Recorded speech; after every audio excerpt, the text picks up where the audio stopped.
Hello there. Thanks again for joining me. This is Jack Marshall here from the London Contemporary School of Piano.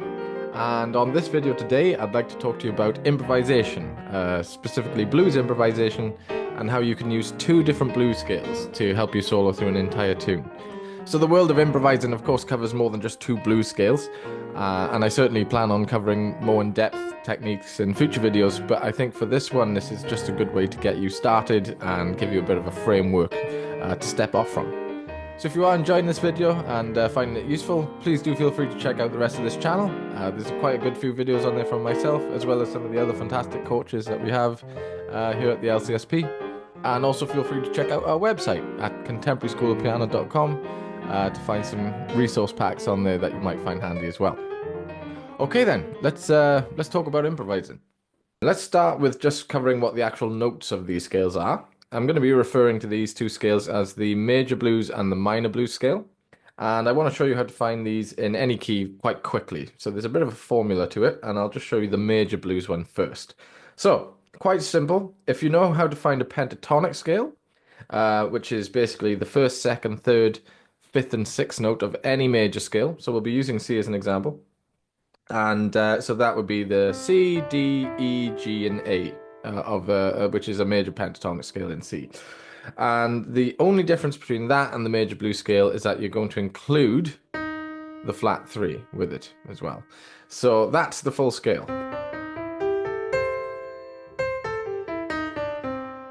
Nice and easy, right? And I would get used to moving that up and down. Fingers wise, I'm going thumb, 2, 3, thumb, 2, 3, thumb, 2, 3, thumb, 2, 3, thumb, 2, 3, thumb, 2, 3, and you can just keep it going like that. And on your way down, same deal. Finish it with your little finger there, and then you have enough fingers. 3, 2, thumb, 3, 2, thumb, 3, 2, thumb, 3, 2, thumb. It's just the same thing over and over. So that's the major blues scale. If you want to find that in another key, just remember, if you know your major scales, this is a really good reason to learn your major scales. If you know F major scale, then you find the pentatonic of that, which is, of course, 1, 2, 3, 5, 6. 1, 2, 3, 5, 6. You include the flat 3 with it.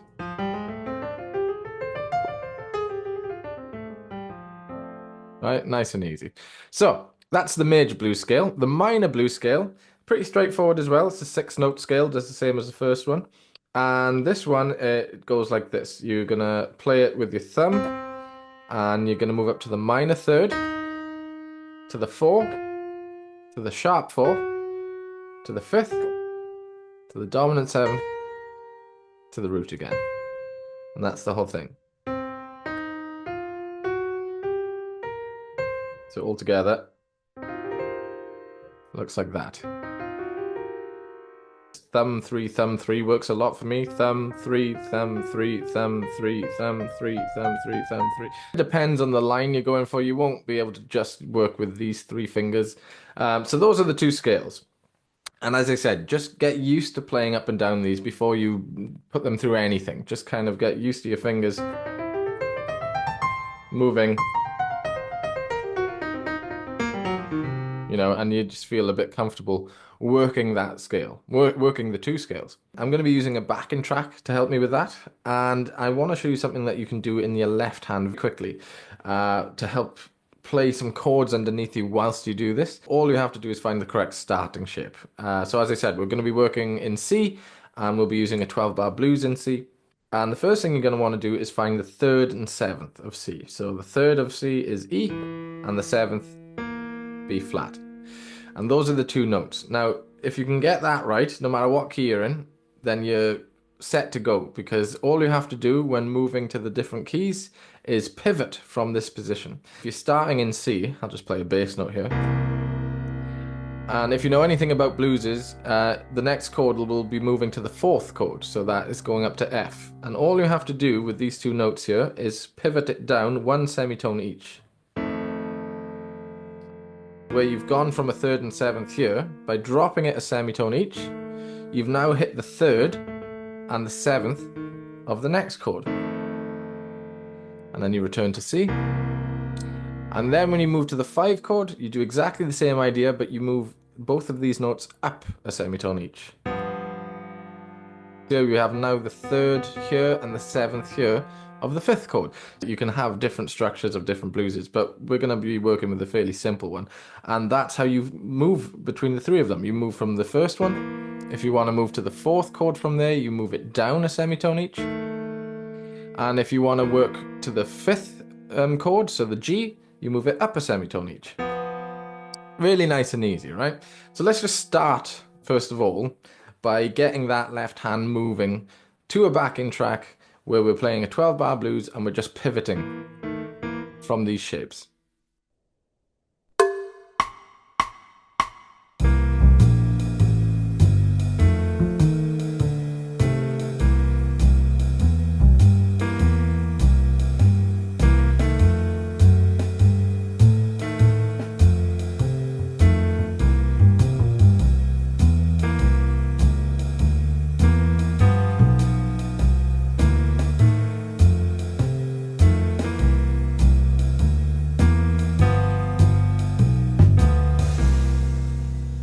So there are, of course, many different ways in which you can play these chords. This is a very simple change, just this pivoting off threes and sevens.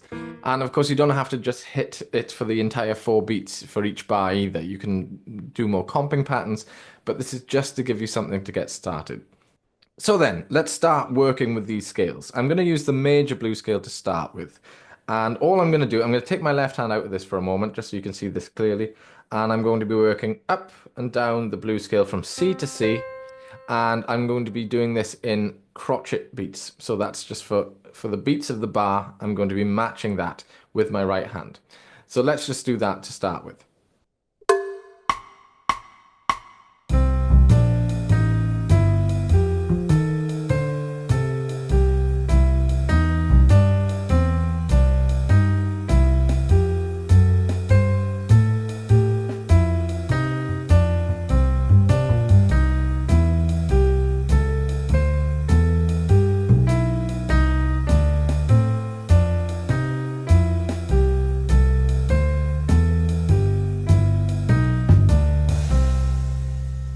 All right, pretty straightforward, right? Now, obviously, you wouldn't necessarily solo like that, but this is just to get your hands working with this scale. We're working with a 6-note scale, so it's every time we get to the new set of 4 bars, our hand is not in the same place as where we started. So you'll find that you're halfway through the scale when moving into new bars a lot of the time. You can, of course, eventually break out and go a bit further up the keys. You don't have to just keep it locked within an octave each. But to start with, this isn't such a bad way to do it. So let's do that again, and let's introduce the left-hand chords as well. Remember, we're just pivoting off the thirds and sevens. So let's try that.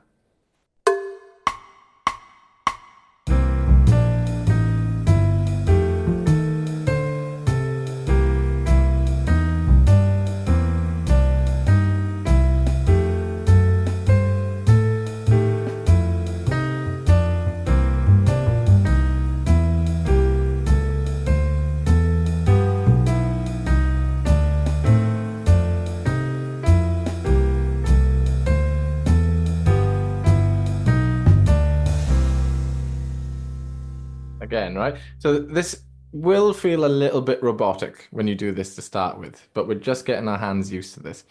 So let's try it again. I'm going to keep to crotchets in my right hand still, but I'm going to exceed this octave parameter that I've put on myself. I'm going to keep moving up the keys a little bit. And I'm also not going to just go right to the very top and then just come back down. I'm going to break it up a little bit. I'm going to stop halfway and then change direction and then maybe repeat a few notes in between. You don't have to just be so strict by going up every single note of the scale and then coming back every single note down. You know, you can break it up.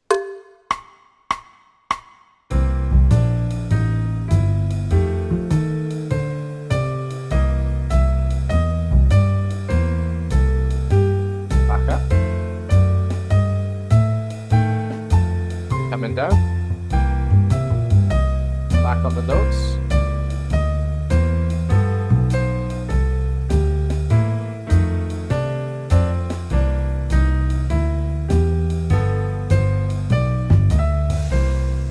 So we're just trying to teach our hands, this is how you work with this scale. You're not just going up and down anymore. You're trying to break the pattern a little bit by stopping halfway and changing direction. and you're also trying to ingrain what this left hand is doing by pivoting correctly. So that's how to do it with the major blues scale. Let's try it with the minor blues scale now.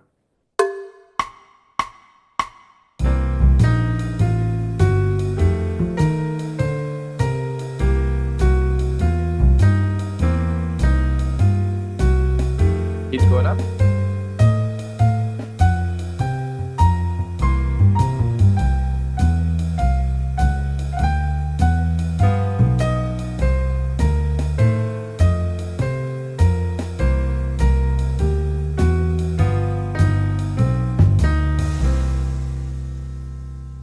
So what you'll eventually want to start implementing is switching between these two scales halfway through some of the bars here. So for example, you could say for the first 4 bars of this blues, you'll play a major blues scale. Then for the next 4 bars after that, you'll switch to the minor blues, and you'll see how this starts to work. You don't have to do this with just every 4 bars. You can do this every 2 bars. You could do it on a very specific chord. So maybe I'll switch to minor blues on the F and then head back to major blues on the other notes. So you can start getting a bit creative with it. But let's try it for a moment where, again, we're still only hitting crotchets here. And we're going to be doing the first 4 bars as a major blues scale, the next 4 bars as a minor blues scale, and then the last 4 bars as the major blues again. So let's hear how that sounds.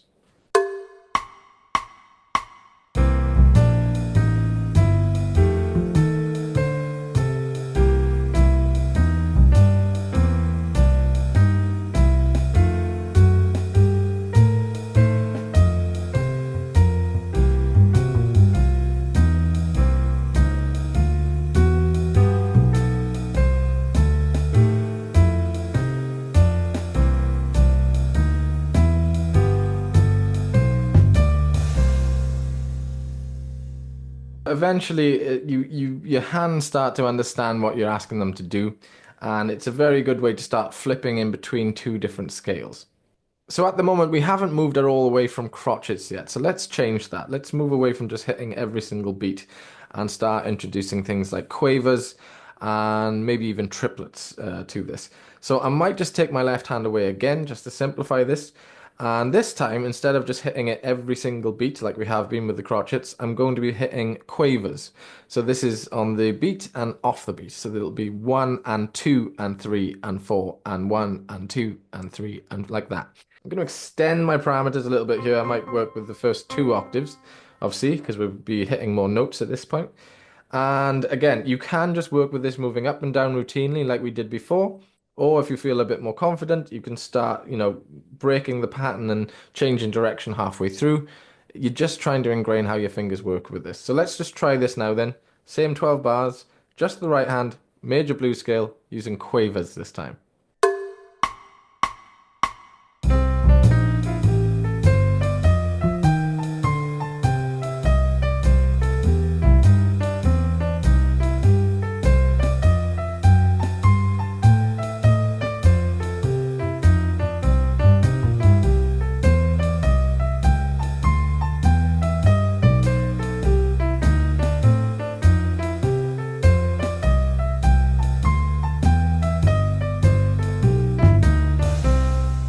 Ends up landing you straight there if you keep to the pattern.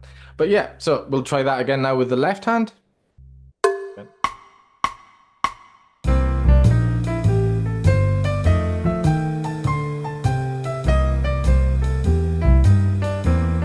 Start breaking up the direction.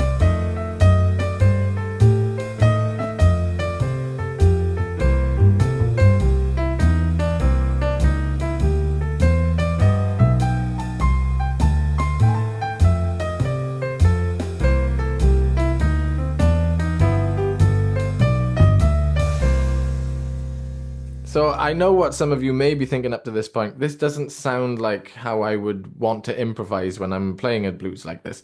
And that's because it isn't a way that you would normally improvise when playing a blues like this. This is purely an exercise to get your hands to understand this is how my right hand moves with this scale, with this particular rhythm that I'm choosing, and this is how my left hand moves alongside that. And my old piano teacher once said to me, if you can hit every possible place rhythmically, with these notes of the scale. When you come to do it more organically, you will have practiced it 1,000 times. where you choose to do it when you're doing it in an actual performance or something like that. So just keep in mind that this is an exercise, and we will go into talking about how to work with phrasing and things. So that's how you work with this exercise using quavers. You can introduce triplets to this if you feel confident enough. It's a little bit more tricky, but exactly the same premise. You just go up and down the scale, choose which scale you want to do that with, and start with this triplet rhythm. We can hear that once.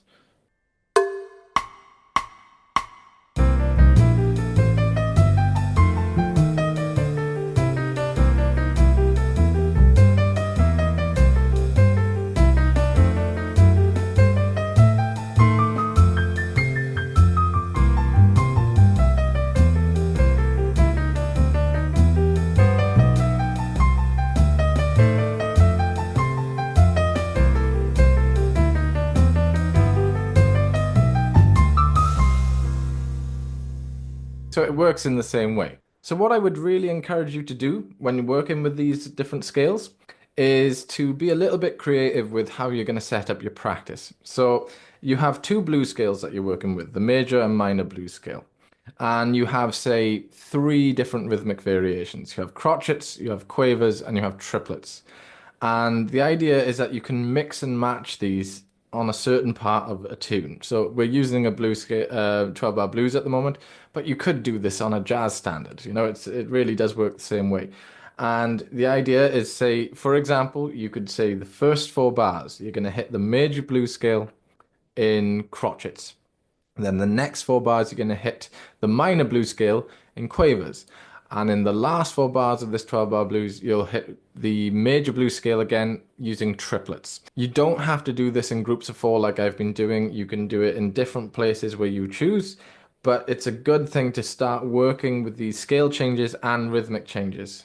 So let's try what we just said as an example. We're going to use the major blues scale for the first 4 bars using crotchets, moving on then to the minor blues scale for the next 4 bars using quavers.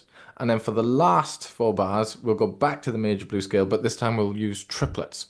I'm going to just move up and down, breaking my direction. But as you say, if you're fairly new to this, you can just go up and down routinely with these different changes. But let's just try this out with one chorus.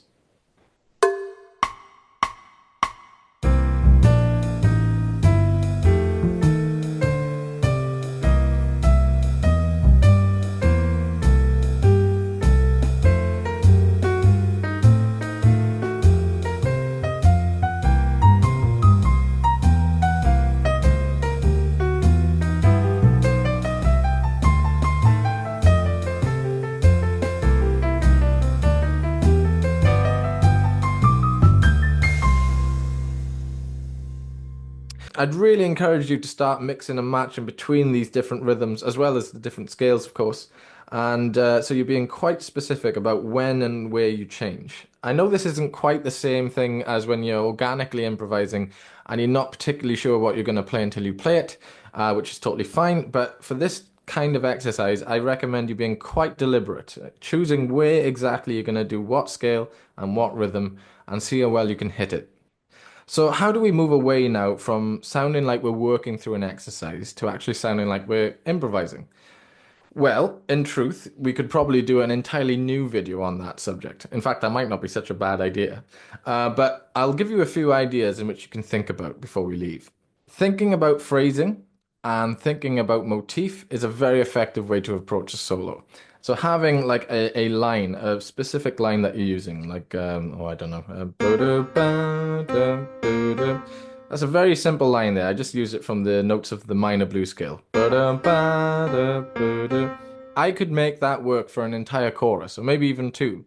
And you just have that as this repeated line that sort of feels better every time you repeat it. And then from there, I could start working from it. So I could build off of that simple motif and start, giving it an arc, making it grow a little bit more. So we could hear that actually if we just did it for one chorus or two.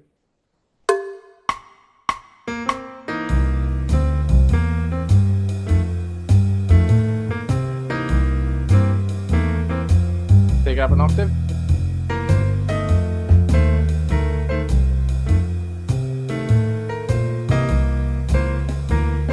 Play it in octaves.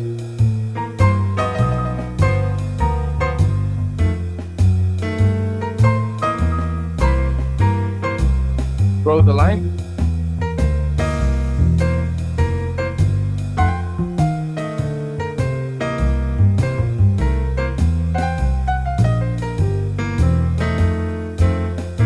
Bit of a call and response going on.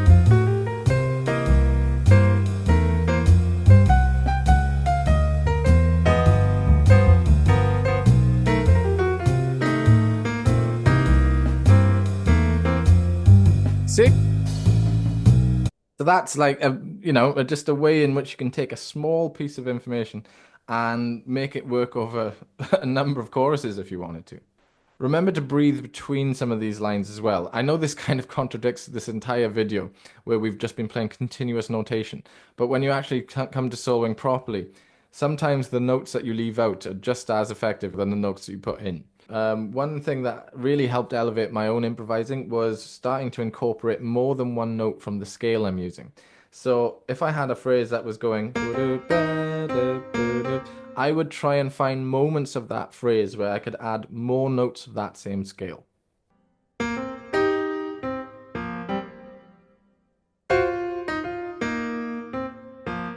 So if I had a line that did this, again, notes of the blues scale,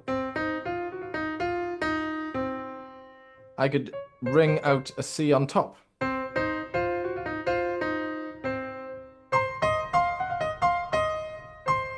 And if I'm working down the scale, I could start using more than one note from that scale to help accommodate that. It just sounds like it has a bit more weight behind it. So, after a while of playing these two different scales, implementing these different rhythmic variations, as well as eventually thinking about phrasing and use of motif and breathing between your lines, you can start to eventually have quite convincing sounding solos.